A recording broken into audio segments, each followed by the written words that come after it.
Welcome to a universe full of stories. It's great to be diving into this one today. Yeah, I am so excited for this. So look, today, Spider-Man is basically a billion-dollar guarantee at the box office. Oh, absolutely. He's the ultimate safe bet. Right. But if you wind the clock back to, say, 1985, a studio holding the rights genuinely believed they had purchased a literal monster movie. Yeah, which is just wild to think about. It's insane. They literally hired the director of the Texas Chainsaw Massacre and drafted this script where Peter Parker doesn't even become a hero.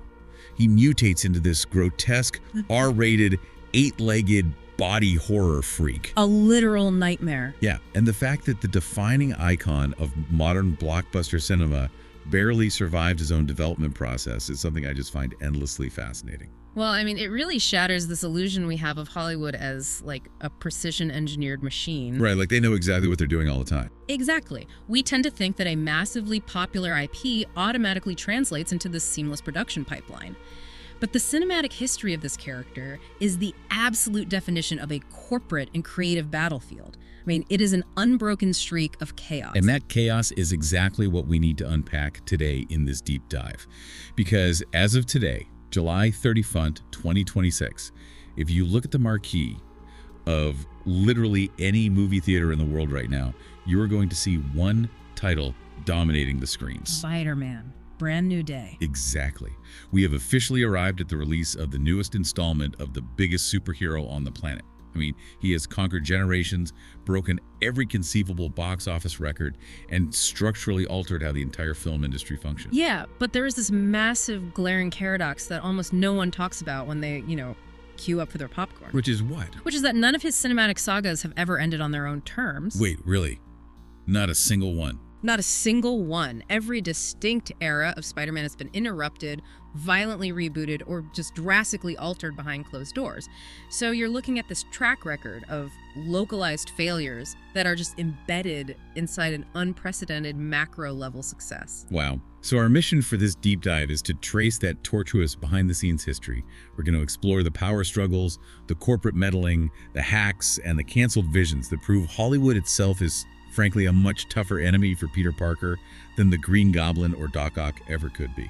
Absolutely. So to understand the immense, almost suffocating pressure resting on today's release of Green New Day, we can't start with the billion-dollar triumphs. We have to look at why this property was considered completely radioactive for over 30 years. Yeah, because long before the modern blockbuster infrastructure even existed, Spider-Man was trapped in this perpetual cycle of what the industry calls development hell. Right. And that cycle actually begins on television, which established a very grim precedent for the character, honestly. I mean, the 1967 animated series is culturally immortal. Oh, for sure. It gave us the legendary theme song. Exactly.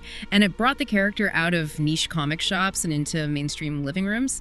But the financial reality of late 1960s television syndication was just brutal.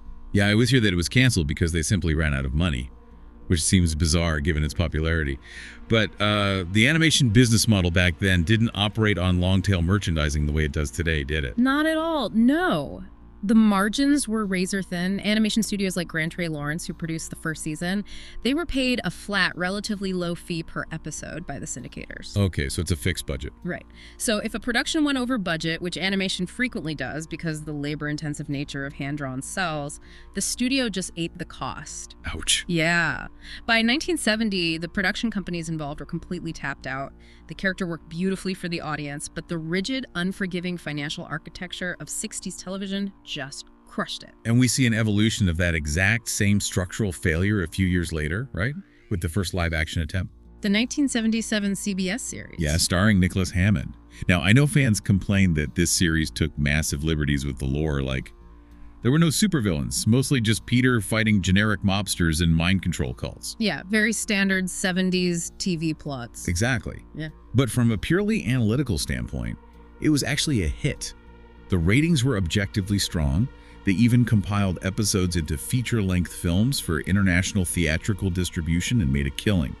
But CBS pulled the plug anyway. Which is so interesting because that cancellation reveals this fascinating psychological quirk of network executives at the time. What do you mean? Well, you have to look at the broader broadcast landscape of the late 1970s. CBS was dominating the ratings, and they already had Wonder Woman and The Incredible Hulk on their schedule. So you'd assume they'd want to corner the market on superhero programming, right? Like build a monopoly. You'd assume that logically, yeah.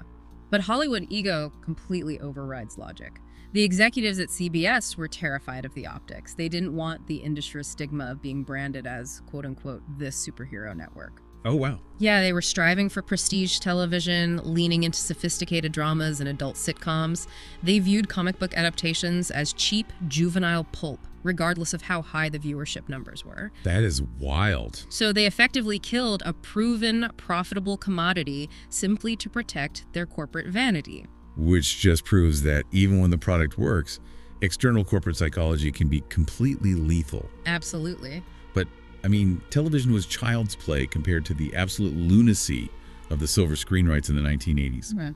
Let's dig into the Cannon Group, because this is where the incompetence goes from frustrating to genuinely surreal. Oh man, the Cannon Films era is arguably the strangest chapter in the history of comic book adaptations. Seriously. Just to set the macroeconomic context here, by the early 1980s, Marvel Comics is bleeding cash.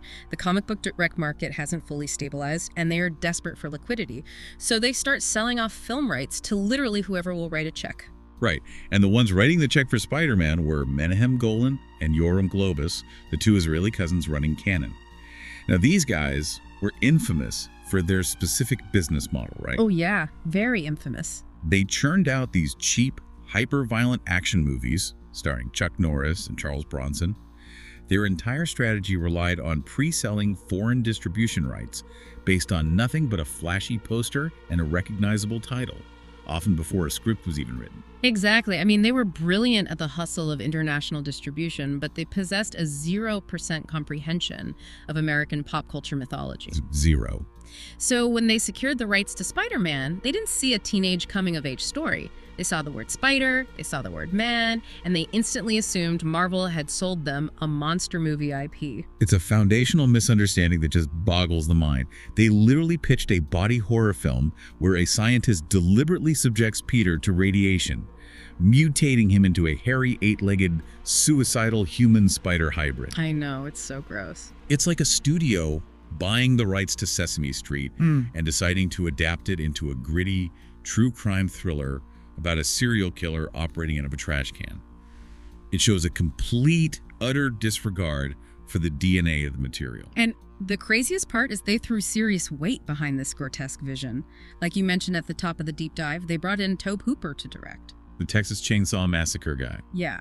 Given his pedigree in visceral, sweat-soaked horror, you can only imagine the kind of practical gore effects they were planning for Peter's transformation, and they were actively floating a young Tom Cruise for the lead. Marvel's reaction must have been sheer panic.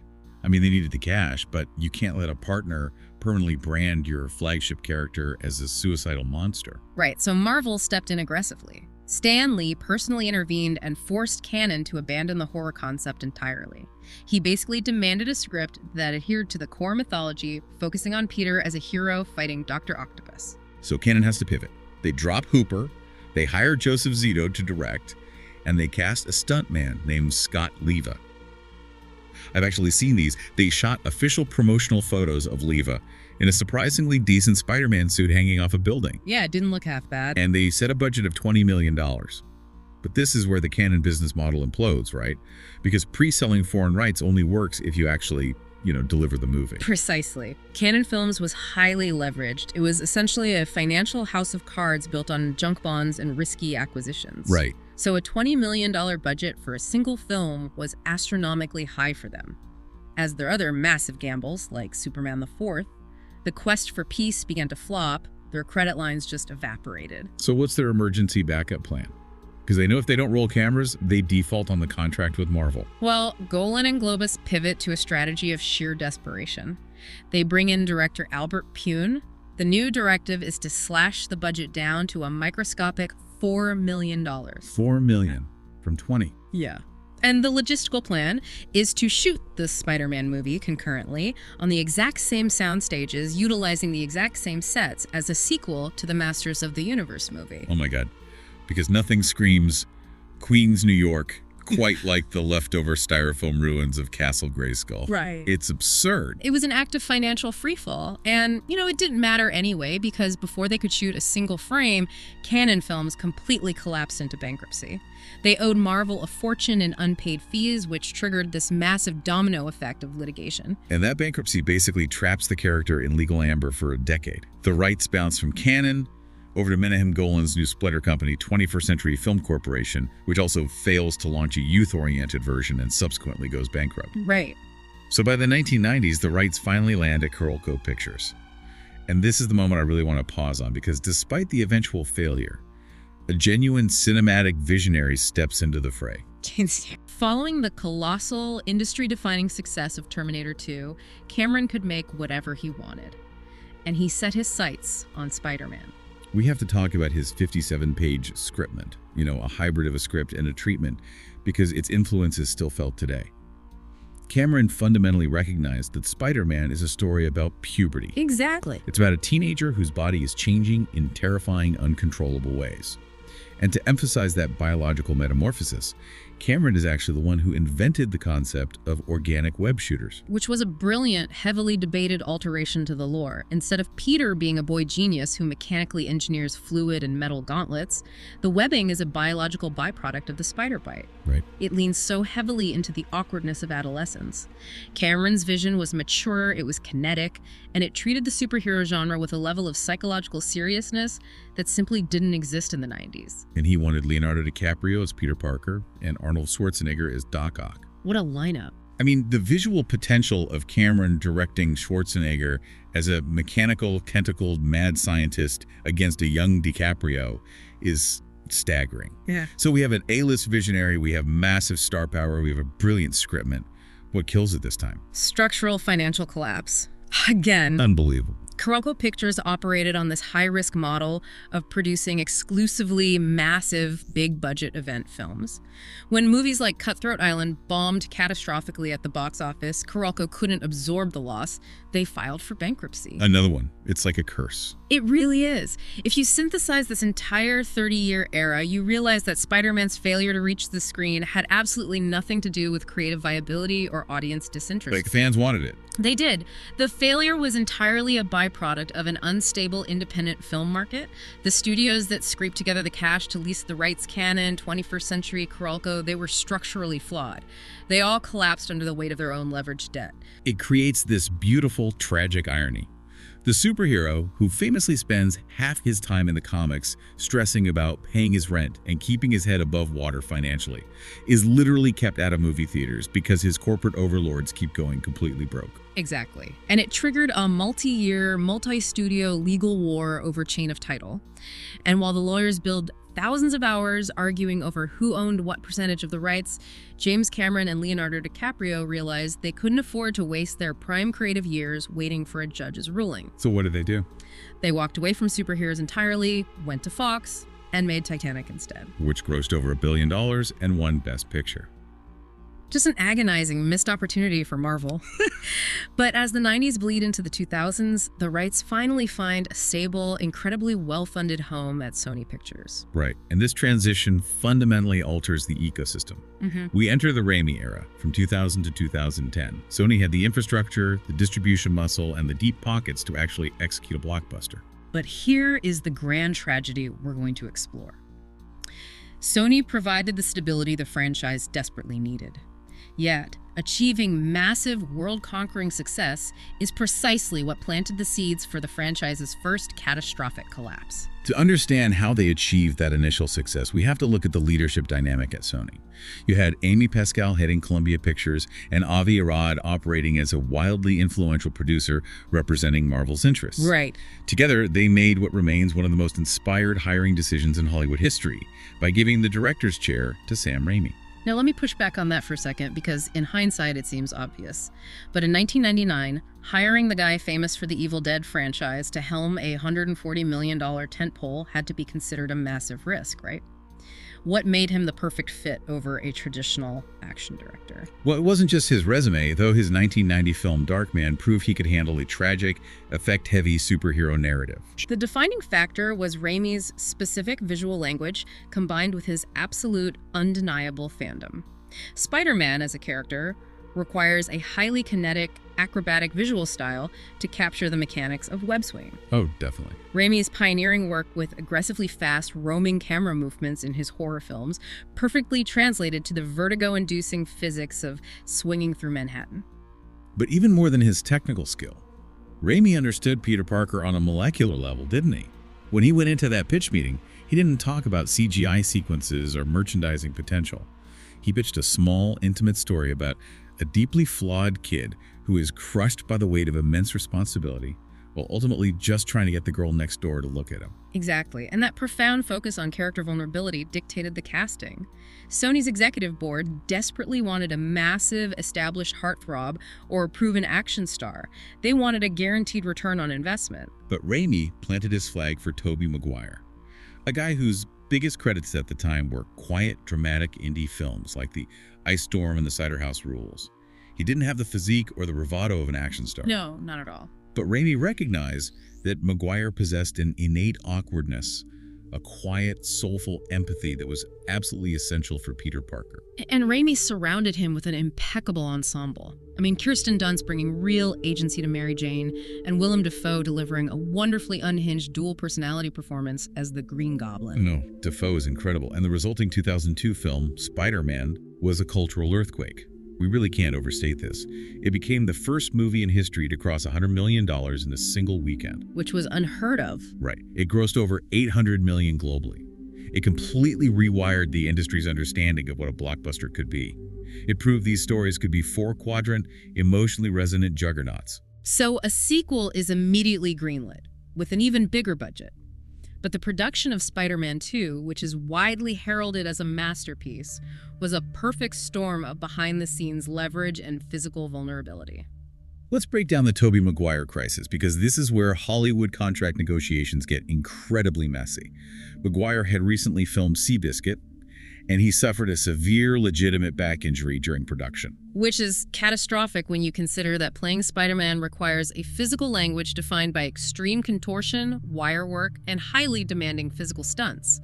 If the lead actor's spine is compromised, the production insurance becomes an absolute nightmare. Right. But it wasn't just a medical issue, was it? Maguire's representatives recognized that their client had just birthed an $800 million golden goose for Sony. They used the medical uncertainty of his back injury as leverage in a massive pay dispute, holding out for a much larger slice of the back-end profits for the sequel. Exactly. This is a classic Hollywood standoff. But Sony, guided by Amy Pascal, did not blink. The studio actively and publicly began the process of recasting the role. They initiated costume fittings and screen tests with a new actor. And the actor they floated was Jake Gyllenhaal. Yes. Which adds this incredible layer of soap opera tension because Gyllenhaal was dating Kirsten Dunst at the time. I know, it's crazy. Can you imagine the pressure? Maguire sitting at home nursing a bad back, watching the studio actively prepare to hand his billion-dollar franchise over to his co-star's boyfriend. It was an aggressive, high-stakes game of chicken. But ultimately, cooler heads prevailed. Pascal managed to smooth the egos, secure Maguire for a massive $17 million upfront payday, and the production moved forward. And thank God they did, because keeping that core creative team intact allowed Raimi to deliver Spider-Man 2. It's just a masterclass in serialized storytelling. Raimi strips Peter of his powers, forcing him to reckon with the sheer physical and emotional toll of being a hero. He chooses to sacrifice his relationship, his academic career, his own happiness for a thankless city. And the dynamic between Peter and Alfred Molina's tragic, hubristic Dr. Octopus is practically Shakespearean. It really is. But that soaring critical and commercial triumph fundamentally altered the psychological environment at the studio. How so? Well, when a franchise reaches that echelon of success, the executives stop viewing it as a delicate creative endeavor.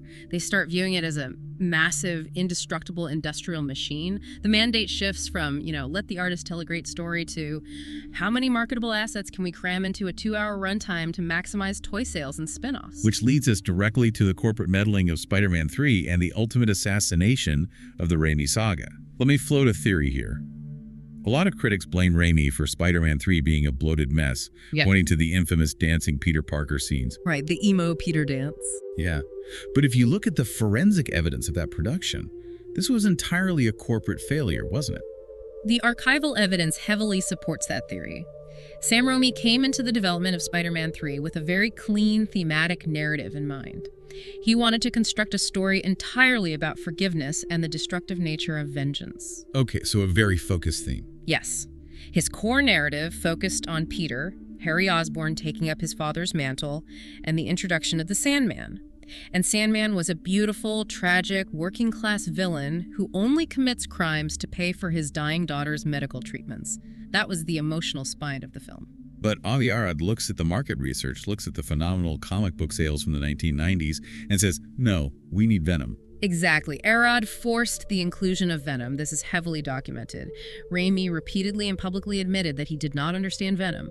He felt the character lacked a compelling, relatable humanity. Right, he's just an alien monster. Yeah, but the studio demanded an alien symbiote storyline because it was a guaranteed merchandising windfall. And the interference didn't stop with Ariad. Amy Pascal also mandated a massive creative shift. She insisted they introduce the character of Gwen Stacy to the script.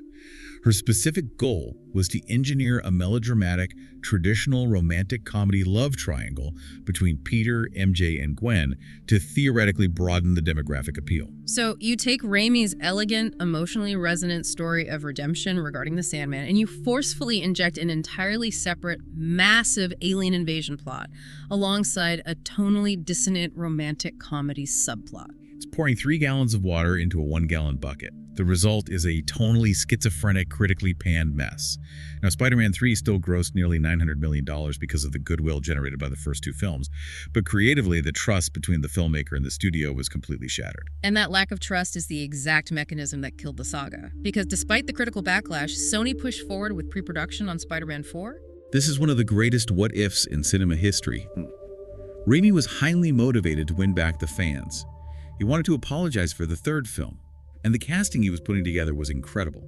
John Malkovich was secured to play the Vulture, and Anne Hathaway was cast as the Black Cat. I mean, it had the DNA of a massive return to form, but the studio simply would not back off. Sony executives and Arad, emboldened by the box office of the 3rd film, kept demanding further additions. Even more. More villains, more cameos, more sequel setups. They were forcing Raimi into a relentless cycle of script rewrites, trying to satisfy a dozen different corporate mandates. And Sony absolutely refused to budge on the strict May 2011 release date, regardless of whether a functional script existed. Exactly. And Sam Raimi, the visionary who practically constructed the modern superhero empire, finally reached his breaking point. He recognized that the studio prioritized hitting a quarterly earnings target over producing a cohesive piece of art. Good for him for realizing that. Yeah, he called Amy Pascal and effectively said, I cannot make a great movie under these conditions, and I won't compromise the character again, so I'm walking away. Just proceed with the reboot you guys are already secretly developing. Wow. It is a staggering reminder that in Hollywood, artistic integrity is constantly engaged in a losing battle against the fiscal calendar. So Sony gets their wish. They get to wipe the slate clean. But that transition into the Amazing Spider-Man era wasn't born out of a burning artistic desire to reimagine the character for a new generation, was it? Not at all. It was driven entirely by contract law. Okay, explain that. We need to explain how reversion clauses work in these massive intellectual property acquisitions. When Marvel sold the rights to Sony, they included a ticking clock mechanism. The contract stipulated that if Sony did not have a Spider-Man film in active production within a specific window of years, the cinematic rights would automatically revert back to Marvel. So it wasn't a choice. It was an absolute corporate mandate. They literally had to start filming something, anything, just to prevent their most valuable asset from legally vaporizing and returning to a now competitor. Right. So under immense time pressure, they hire Mark Webb, a director known primarily for a quirky, emotional indie romance called 500 Days of Summer. And they cast an incredibly talented, kinetic young actor named Andrew Garfield. They intentionally pivot away from Raimi's earnest, bright aesthetic. They lean heavily into a grounded, realistic, slightly cynical tone, heavily influenced by the massive success of Christopher Nolan's Dark Knight trilogy. All right, so. They reinstall Peter's mechanical web shooters to emphasize his intellect. They utilize the lizard, and crucially, they swap out the central romance. This is a foundational shift in the narrative architecture. They move away from Mary Jane Watson and center the franchise on Gwen Stacy, played with incredible wit and agency by Emma Stone. Okay, we need to take a deep lore dive here, because for a casual viewer, the romantic interests in superhero movies can often feel interchangeable, just the damsel of the week. Yeah. But in the comic book canon, the psychological difference between Gwen Stacy and Mary Jane is monumental to understanding who Peter Parker actually is, right? Oh, it is the bedrock of his entire psychological profile. If we examine the 1960s comics, Stan Lee and Steve Ditko engineered Gwen Stacy to represent absolute, untarnished stability. She was brilliant, she was supportive, she was safe. Like an anchor. Yeah. She was the idealized fantasy of a normal life that Peter, a kid whose existence is entirely defined by trauma, guilt, and chaos, desperately craves. She was the finish line. Yeah. If he marries Gwen, he gets to hang up the webs and be happy. Precisely. But the writers quickly realized a profound narrative flaw. If Peter achieves that perfect, stable life, the character stops being interesting. Right, because Spider-Man fundamentally relies on struggle. The tension is the point.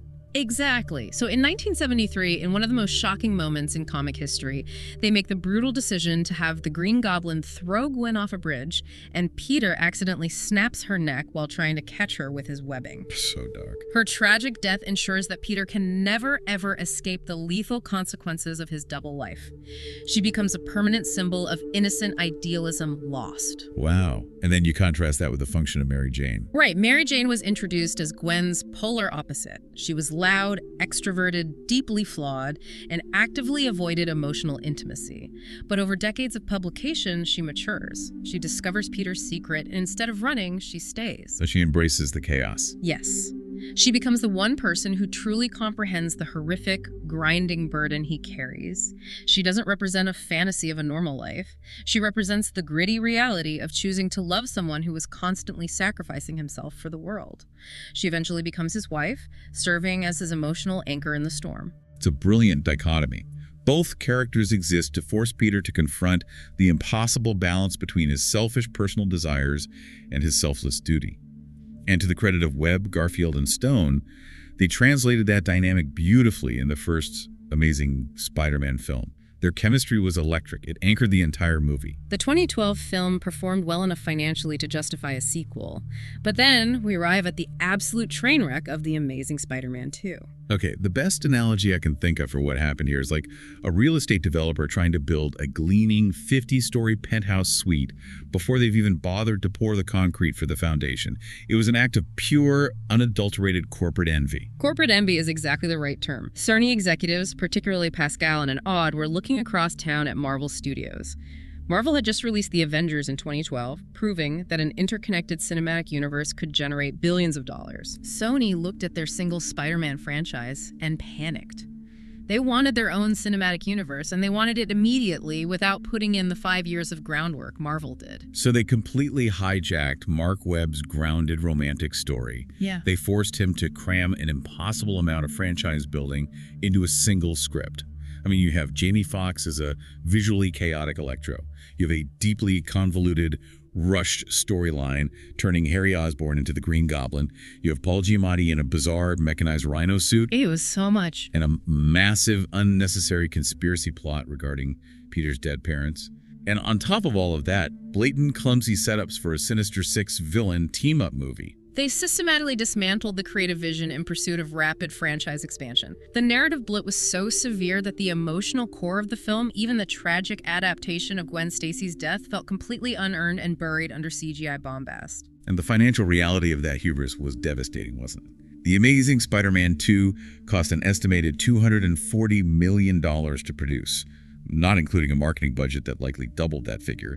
It grossed $712 million globally. Which sounds like a lot. It does, but in modern blockbuster landscape, netting $712 million on an investment that large is considered a massive underperformance. It was the lowest box office return of the entire era. Which was a catastrophic failure of strategy, considering Sony had already aggressively publicly announced release dates for The Amazing Spider-Man 3, The Amazing Spider-Man 4, a standalone Venom spinoff, and the Sinister Six team-up film.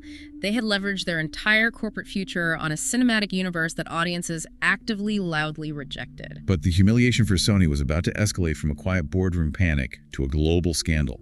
November 2014, the Sony hack. We need to expand heavily on this because it completely shattered the power dynamics of Hollywood. It remains one of the most devastating corporate cyber attacks in history. A group linked to North Korea breached Sony Pictures secure servers and unleashed tens of thousands of highly confidential internal emails, financial records, and employee data to the public. And what those emails revealed regarding the Spider-Man franchise was a studio in absolute total freefall. Yeah, the public and the press were suddenly reading, in real time, the raw, unfiltered panic of executives who knew they had driven their flagship property into a ditch. Airing all their dirty laundry. Exactly. The emails revealed that Amy Pascal was desperately soliciting advice from anyone and everyone on how to fix the franchise, while acknowledging the internal bloat and mismanagement. But the truly explosive revelation, the smoking gun that changed everything, was the leak of secret, high-level negotiations between Sony and Marvel Studios, right? Oh. Kevin Feige at Marvel wanted Spider-Man integrated into the Marvel Cinematic Universe, and Sony, despite publicly projecting confidence in their spin-off plans, was internally desperate enough to actually entertain the offer. And the exposure of those emails obliterated any leverage Sony had. The public now knew that even Sony didn't believe in their own amazing Spider-Man universe. The PR nightmare was insurmountable. The massive, interconnected spin-off plans were unceremoniously scrapped. Mark Webb, Emma Stone, and Andrew Garfield were quietly dismissed. Garfield actually spoke very candidly about this experience years later.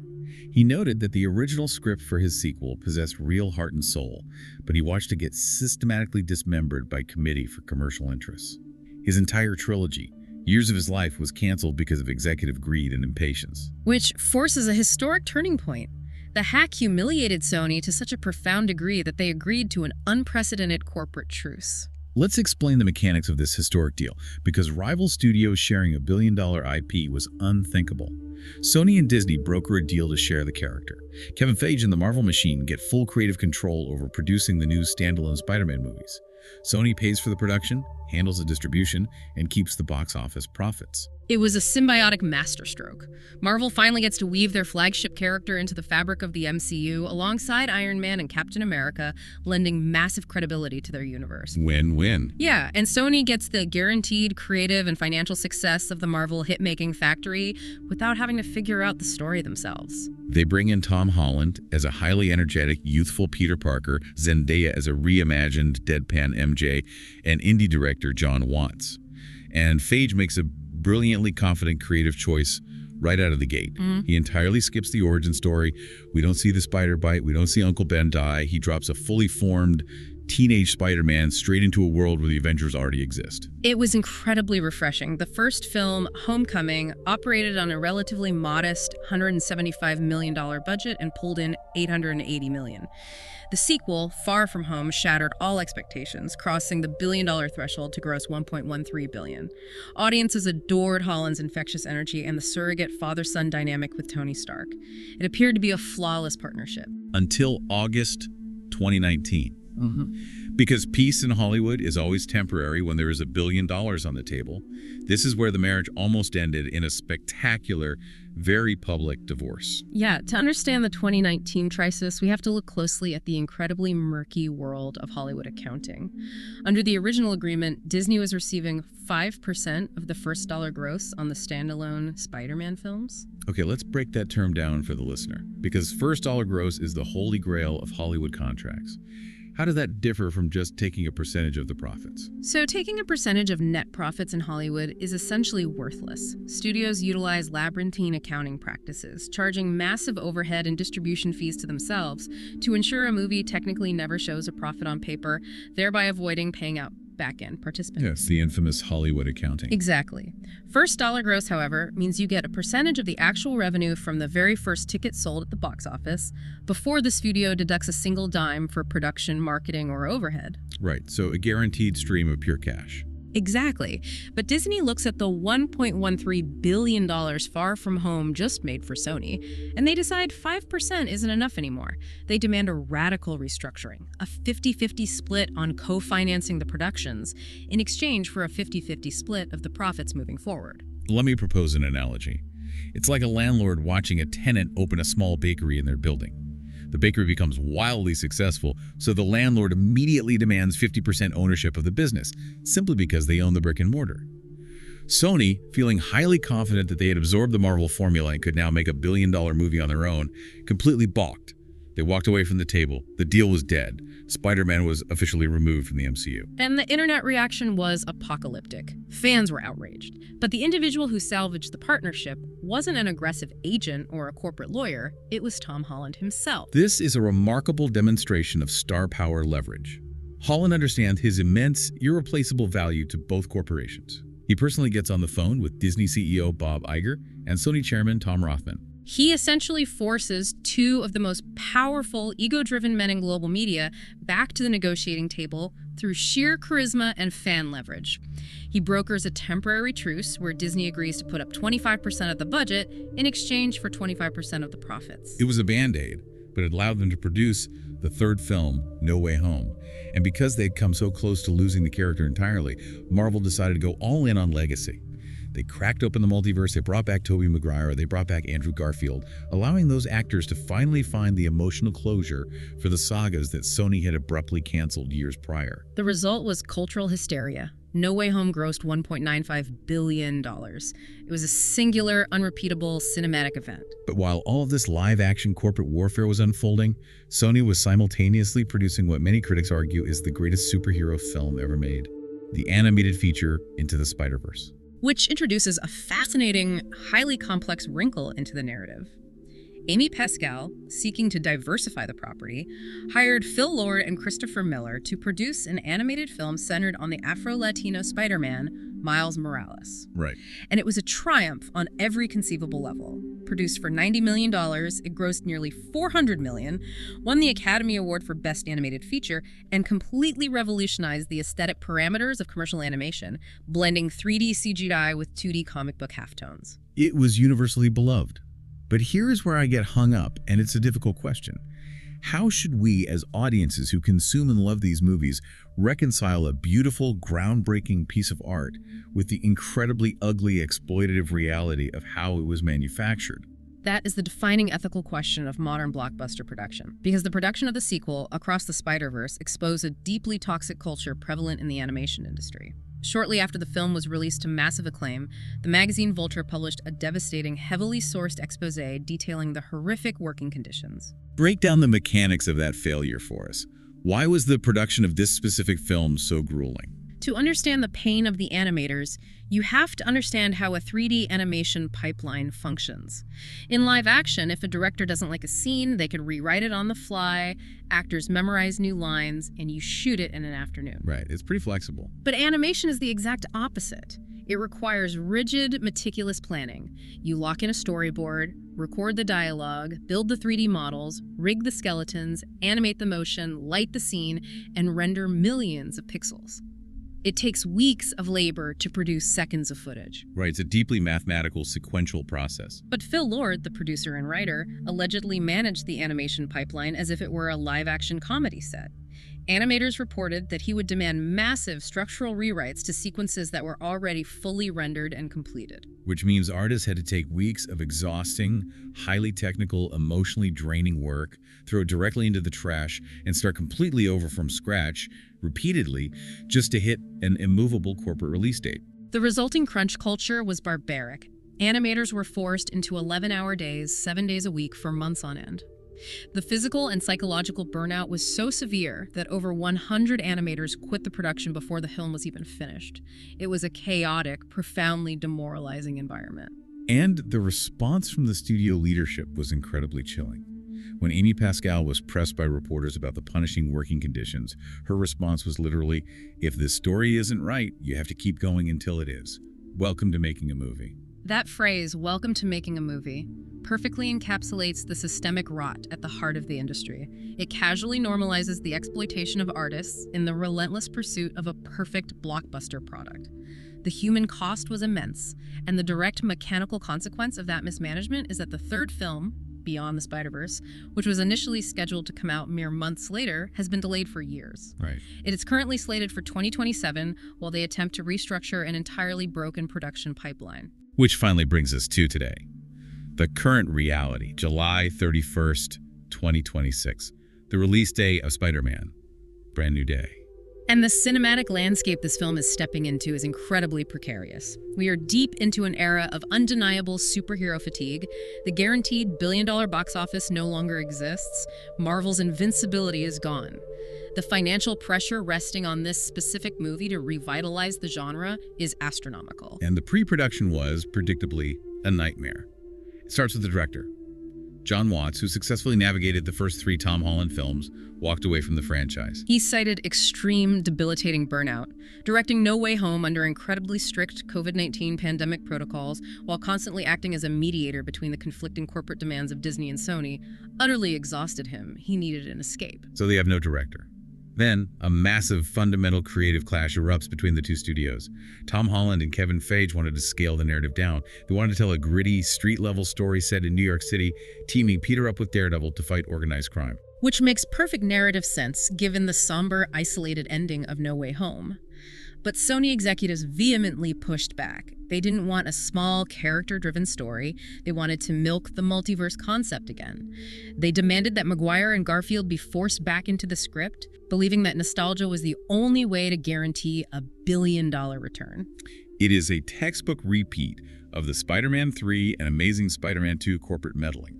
The tension was immense, threatening to derail the project entirely. It was only resolved when Feige brought in destined Daniel Cretton to direct. Now, Cretton is fascinating. He directed Shang-Chi, but it's his specific stylistic methodology that makes him the perfect mediator for this exact conflict, isn't it? Precisely. Cretton has a proven ability to balance massive, CGI-heavy spectacle with grounded, practical, character-driven martial arts.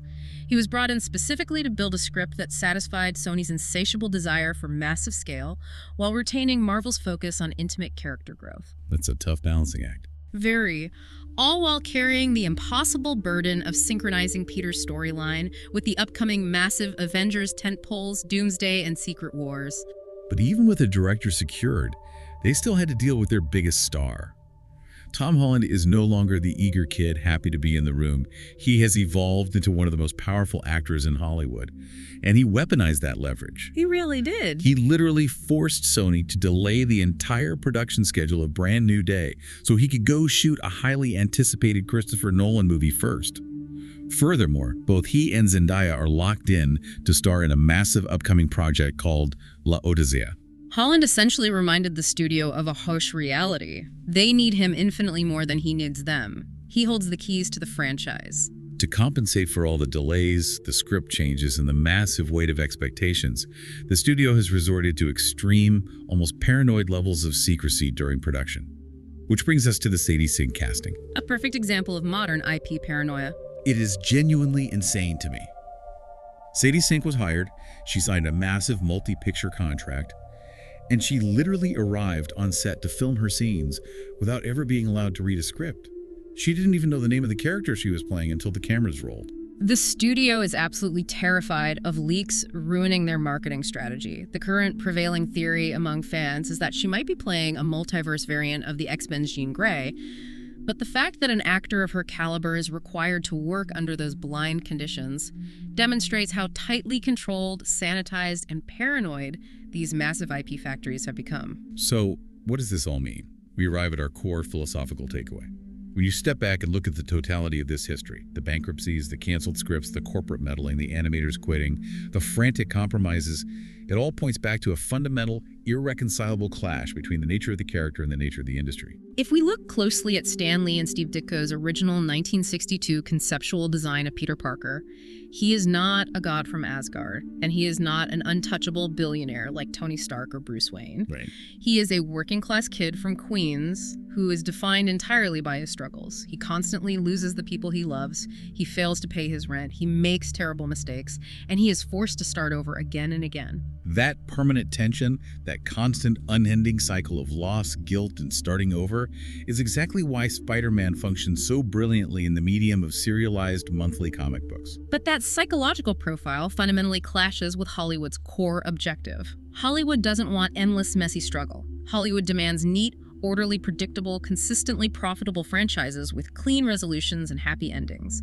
The studios continually try to force Spider-Man into a shiny, perfect corporate box, and the inherent DNA of the character violently resists it. It's a profound realization. The true enemy of Peter Parker was never Doc Ock, or the Green Goblin, or Venom. The greatest threat he ever faced was Hollywood itself. It was the corporate machine attempting to sanitize and commodify a character born out of messy human struggle. It is a brilliant, tragic irony that the most commercially successful cinematic superhero in history is entirely defined by franchises constantly collapsing under the crushing weight of their own commercial ambition. It leaves you with a tremendous amount to think about as you find your seat for Brand New Day. But before we log off, I want to leave you with one final provocative thought to mull over on your own. We've just spent a long time dissecting how Spider-Man represents a tragic story of wildly successful adaptations that constantly inevitably collapse. Right. But if you want to explore the exact mirror image inverse of that dynamic, I urge you to look into the cinematic history of the character He-Man. Oh, that is a staggering rabbit hole to fall down. It really is. Unlike Spider-Man, whose massive successes ruin him, He-Man's cinematic history over the last 30 years is a delirious, unbroken string of completely failed, unmade, disastrously aborted movies. Yeah, just constantly starting and stopping. Countless directors, hundreds of millions spent in development, and nothing ever makes it to the screen. It is the perfect inverse of the Spider-Man paradox. It perfectly illustrates the grim reality of the ecosystem. Whether you're succeeding at the highest level or failing spectacularly, the Hollywood machine will grind you down all the same. Precisely. Well, we've thoroughly broken down the broken diagnostic machine of the superhero industry today. If you enjoyed this deep dive, I want to invite you directly to support our channel. Please subscribe, hit that like button, leave us a comment with your thoughts on Brand New Day, and share this content with your fellow learners. It helps us keep uncovering the real stories behind the screen. Thanks for joining us in the universe. We'll see you next time.